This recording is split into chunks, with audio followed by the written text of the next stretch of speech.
कक्षा चौथी, विषय हिंदी, पाठ क्रमांक 6, बरगद। लेखक तेजल। नमस्ते मेरे प्यारे बच्चों, आज हम जो पाठ पढ़ने जा रहे हैं, जिस पाठ का नाम है बरगद। बच्चों, बरगद किसका नाम है, आपको मालूम है? हाँ, बिल्कुल सही। बरगद एक वृक्ष यानी पेड़ का नाम है। इसे क्या कहते हैं? Banyan tree. बच्चों, आपने बरगद का पेड़ देखा है? हाँ, ज़रूर देखा होगा। अपने गांव में, खेती में, नहीं तो अपने घर के आसपास देखा होगा। कैसा रहता है? तो बहुत बड़ा रहता है। बरगद वृक्ष को दीर्घायु का प्रतीक माना जाता है बच्चों, क्योंकि बच्चों यह वृक्ष सालों साल जीता है और सबसे बड़ा जीवन जीने वाले पेड़ों में से एक है।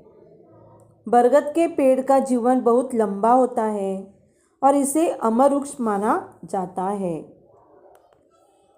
तो बच्चों, आज हम बरगद इस पाठ में बरगद वृक्ष के बारे में जानकारी लेंगे। तो चलो बच्चों, मैं पहले पाठ पढ़ने जा रही है। आप सभी को अच्छी तरह से पाठ के ऊपर ध्यान देना है। निबंध पढ़ो और समझो। पाठ क्रमांक 6, बरगद। लेखक तेजल। बरगद एक विशाल वृक्ष है। इसका तना सीधा एवं कठोर होता है। इसकी शाखाओं से जटाएं निकलकर हवा में लटकती है। इनको बरह भी कहते हैं। इसके पत्तियां 10 से 20 सेंटीमीटर लंबी होती है। इसके पत्तों को तोड़ने पर सफ़ेद और गाढ़ा दूध निकलता है। पत्तियां चौड़ी और लगभग अंडाकार होती है। इसका फल छोटा गोलाकार एवं लाल रंग का होता है। इसके अंदर बीज पाया जाता है। बरगद की जड़, जटा, छाल, पत्ता, फूल और फल सभी का उपयोग कर सकते हैं। इस पेड़ के सभी हिस्से औषधि गुण से भरपूर होते हैं। इसे सदाबहार वृक्षों की श्रेणी में रखा जाता है। यह पेड़ सैकड़ों वर्षों तक जीवित रहता है। इसकी ऊंचाई लगभग 21 मीटर लंबी हो सकती है। भारतीय समाज में बरगद के पेड़ को अमरता का वृक्ष कहा जाता है।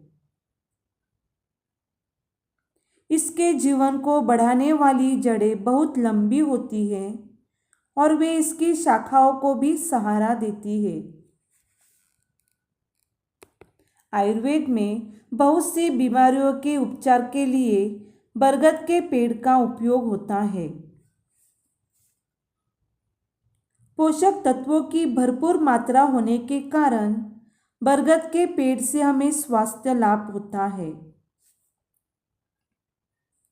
इसकी विशाल छाया में सैकड़ों मनुष्य और पशु पंछी भी विश्राम करते हैं। बरगद हमारा राष्ट्रीय वृक्ष है।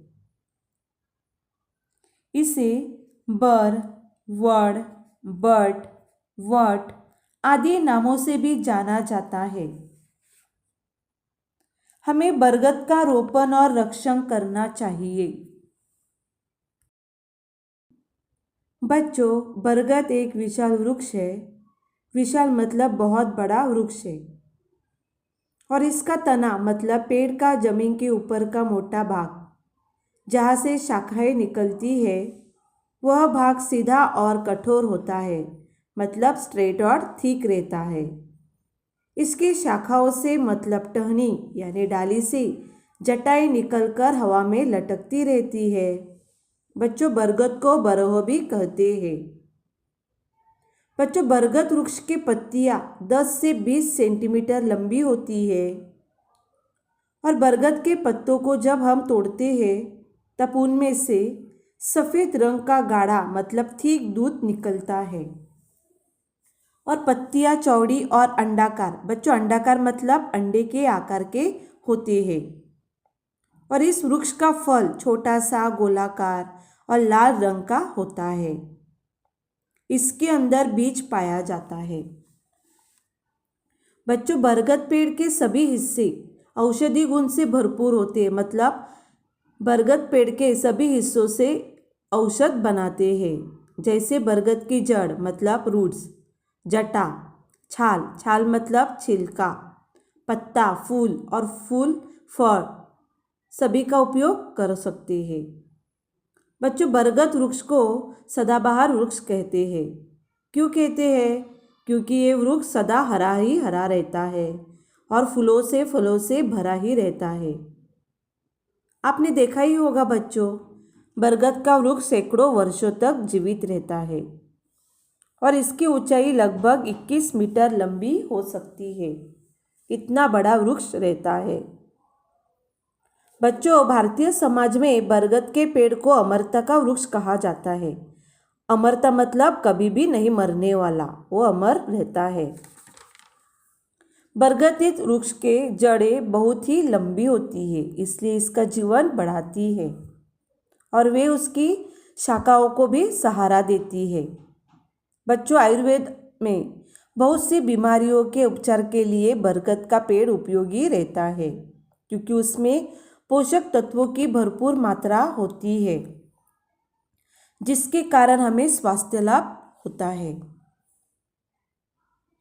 बच्चों, बरगद का पेड़ बहुत बड़ा होने के कारण मनुष्य मतलब इंसान विश्राम मतलब आराम करने के लिए और धूप से बचने के लिए पेड़ के नीचे आते हैं। कौन से पेड़ के नीचे? तो बरगद पेड़ के नीचे आते हैं और आराम करते हैं। और पशु भी दोपहर के टाइम पे बरगद पेड़ के नीचे आराम करने के लिए आते हैं। पंछी भी बरगद के पेड़ के ऊपर अपना घोंसला बनाते हैं, पेड़ पर बैठते हैं, पेड़ का मीठा मीठा फल खाते हैं। तो बच्चों, बरगद हमारा राष्ट्रीय वृक्ष है। इसे बर, वड, बट, वट आदि नामों से भी जाना जाता है। तो बच्चों, इसलिए हमें हमारे घर के बाजू में नहीं तो खुली जगह में बरगद पेड़ का रोपण करना चाहिए और बरगद पेड़ का रक्षण भी करना चाहिए। बच्चों, अभी आपको गृह कार्य करना है, मतलब होमवर्क करना है।